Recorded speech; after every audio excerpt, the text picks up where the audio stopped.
Hi everyone, and welcome to your next car and the walk around video for the 2019 G20 330e M Sport. This is of course BMW's fantastic plug-in hybrid 3 Series. Comes with some fantastic options, features to make every day as easy as possible, whilst making perhaps your transfer into a hybrid car again as easy as possible, or of course maybe your continued journey just that little bit better than any of the EDrive predecessors. So as you can see, it's still a very sharp looking vehicle in terms of those sculptured LED headlights. You've got LED fog lights. We do of course add the in-house enhancements, which again really brings the G20 3 Series up to scratch quite that little bit more. It's a very nice looking car, but again those in-house enhancements do add that little bit of an extra level. As you can see, it's got brand new 20-inch alloy wheels. We've just fitted those with 4 brand new tyres. In terms of the experience of driving the plug-in hybrid 3 Series, it really differs no largely from driving a petrol or diesel model. The only thing is, of course, you can be driving around and it be utterly silent. It's no real different to driving a petrol or diesel, so you don't have to drive any different if you don't want to. Of course, you can change your driving style and get more range if you'd like to. And there is many different dips, but again, day to day, it's really nice and easy. Treat it like you do your mobile phone is the best comparison I've come up with. So as you can see, you can plug the vehicle in there, and again, charging it is exactly the same as a mobile phone. You can even leave it on overnight if you'd wish to. The charger and the car will take care of itself. So when it is fully charged, you don't have to worry about it overcharging or anything happening to the vehicle or the batteries or anything like that. It will take care of itself.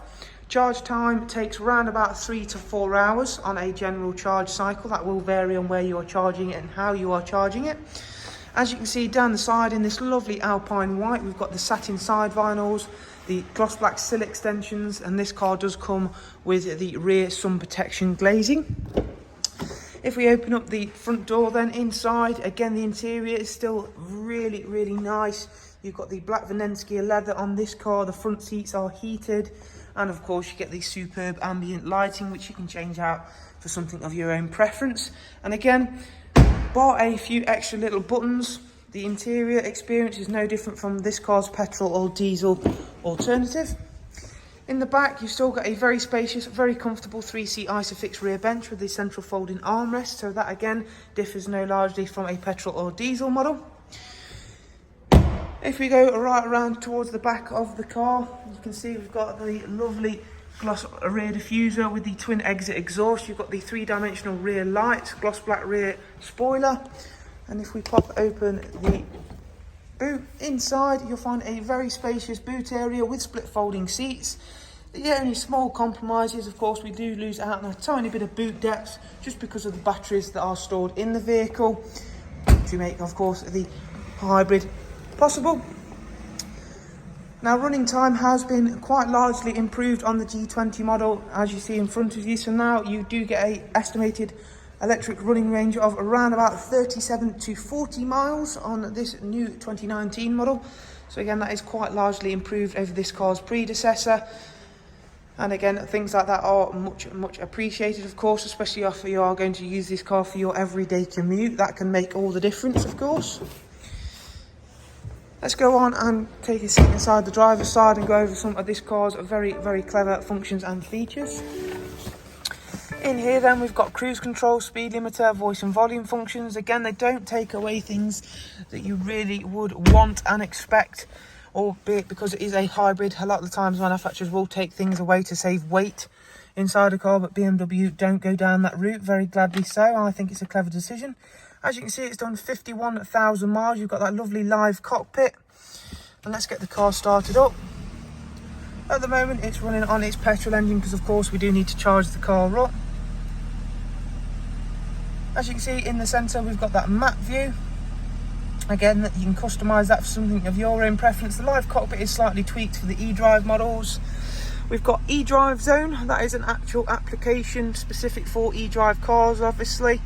So again, when you enter lots of these areas now, you can have it so the car automatically switches into its electric mode, pure electric drive that is, of course dependent on charge status and a lot of other varying factors.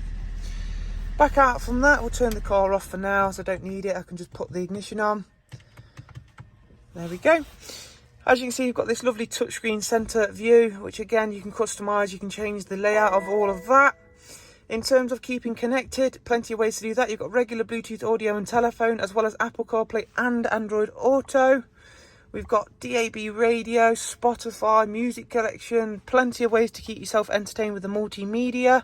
Navigation system. Now, this is a really, really nice bit of kit. As you can see, it is fully touchscreen. So we can zoom in and out by pinch zoom in. We can have a lot of information up here, including the charge points. Again, you can click on those and find out more, whether it's one that you have to pay for, whether it's one that's suited for this car or not, because of course there are ones that are specific for different types of voltage, different types of car, etc. Lastly, we're just going to the service requirements now, because of course we've still got a petrol engine at the front. We do have to have the car serviced, obviously. 3 recorded services, now not due one for 18,000 miles. And lastly, I just want to really quickly pop the car into reverse so you can see the rear camera with front and rear sensors. So again, things that you would want and expect to find on a 2019 car, they are still all here. And of course, you've got the added bonus of this being a hybrid car on top of all of those lovely, lovely features.